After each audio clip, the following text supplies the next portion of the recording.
Salvaged from a church where 4 young black girls were murdered in 1963, the bell's toll today marked an historic moment in the civil rights struggle. We rightly and best remember Dr. King's soaring oratory that day. How he gave mighty voice to the quiet hopes of millions. How he offered a salvation path for oppressed and oppressors alike. It was 50 years ago that Dr. Martin Luther King delivered his iconic I Have a Dream speech. We waited a long time for freedom. And led the March for Jobs and Freedom. Crowds gathered to honor King's legacy, but also to continue his fight.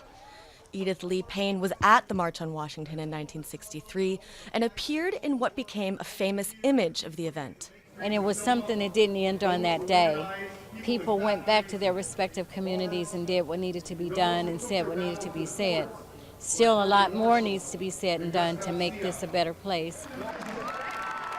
Speakers and marchers rallied around issues like voting rights, income inequality, and justice. Many citing the case of Trayvon Martin, a black teen whose killer was recently acquitted. The scars and stains of racism still remain deeply embedded in American society. So I say to each one of us today, we must never ever give up. We must never ever give in. We must keep the faith and keep our eyes on the prize.